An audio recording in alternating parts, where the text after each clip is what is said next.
Assalamualaikum warahmatullahi wabarakatuh. Berjumpa lagi kita di siri video Falak di laman sesawang www.khawarizmiobs.com. Dan sekarang hari ini ialah 1 hari bulan Jun 2011. Bersamaan dengan 28 Jamadil Akhir 1432 Hijrah. Bermakna bagi tahun 2011 kita sudah pun melangkah masuk ataupun kita telah pun berada dalam separuh daripada tahun 2011. Sedar ataupun tidak sedar. Dan bagi siri video Falak kali ini, kita akan bincangkan tentang apakah fenomena astronomi yang menarik yang dijangka akan berlaku pada bulan Jun ini. Untuk makluman pengunjung-pengunjung, laman web www.khawarizmiobs.com pada bulan Jun ini akan mengalami 2 kali fenomena gerhana. Yang pertama ialah gerhana separa matahari dan yang kedua ialah gerhana penuh bulan.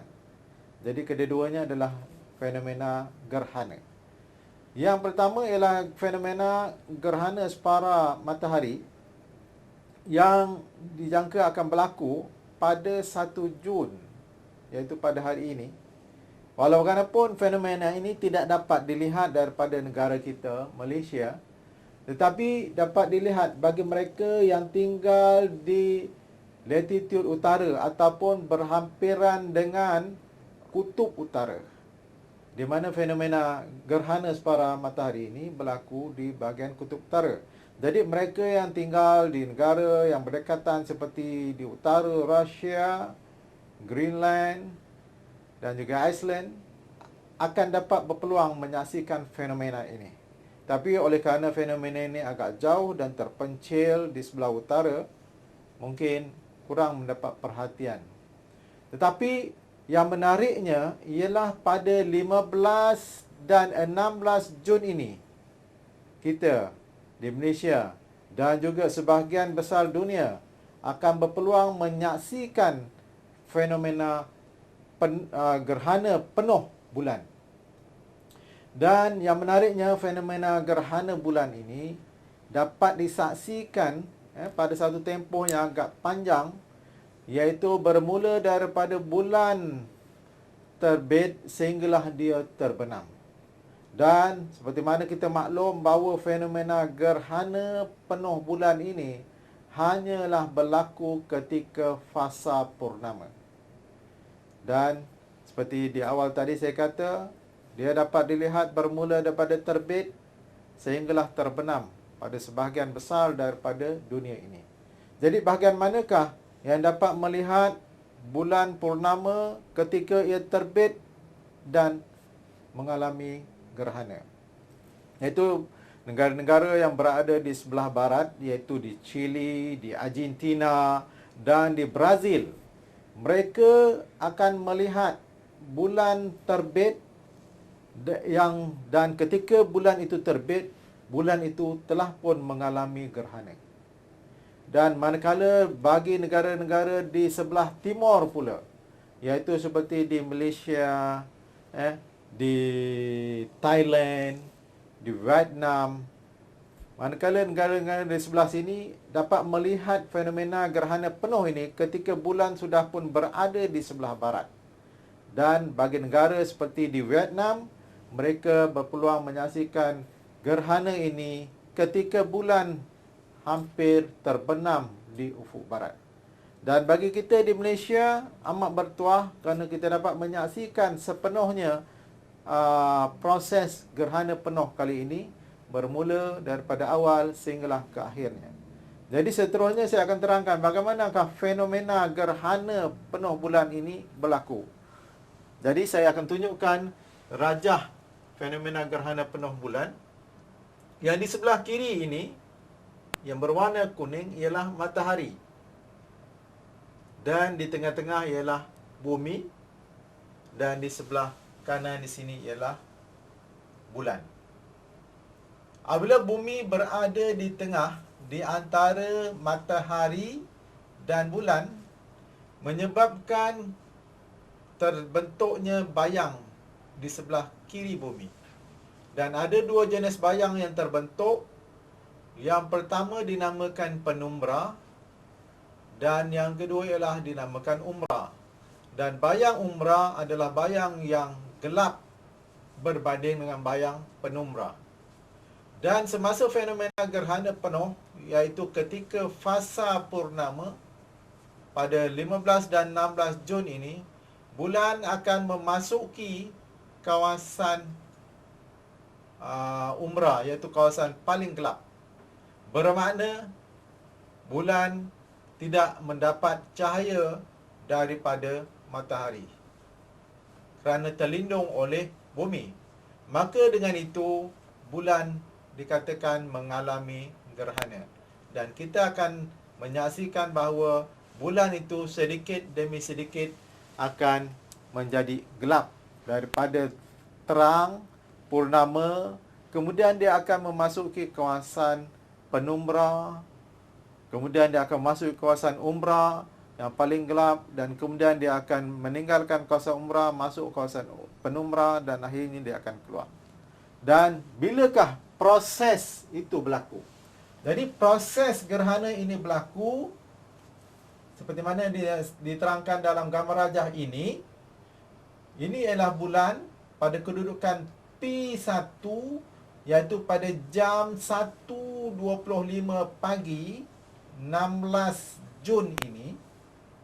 Pada 1.25 pagi, bulan akan menyentuh kawasan bayang penumbra, iaitu bayang yang di luar, dan dia akan memasuki penumbra, dan akhirnya dia akan menyentuh bahagian bayang gelap, iaitu umbra, pada jam 2.23 pagi.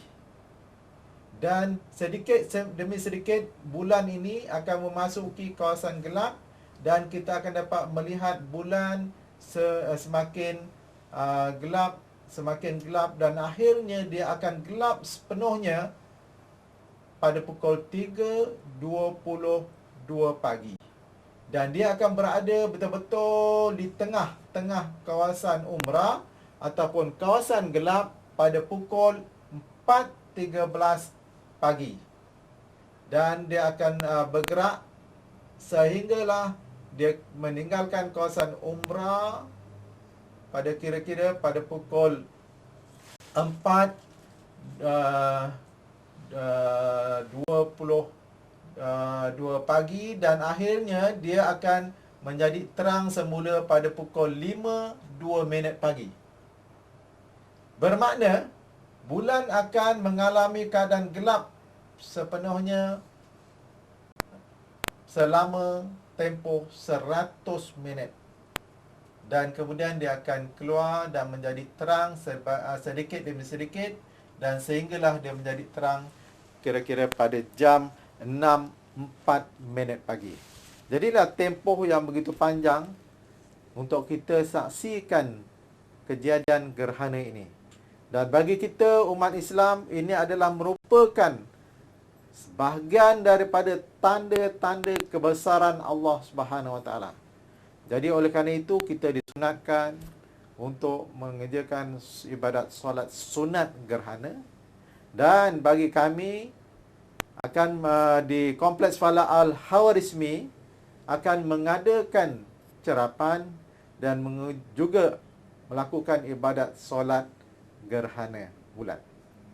Oleh itu, saya menyeru kepada pengunjung-pengunjung dan mereka yang mengetahui tentang kejadian gerhana bulan kali ini, dijemput beramai-ramai untuk menyertai ataupun menyaksikan fenomena gerhana ini, baik di tempat sendiri ataupun di tempat di Kompleks Falah Al-Khawarizmi yang terletak di Kampung Balik Batu, Tanjung Bidara, dan sama-sama seterusnya untuk kita melaksanakan ibadat solat gerhana.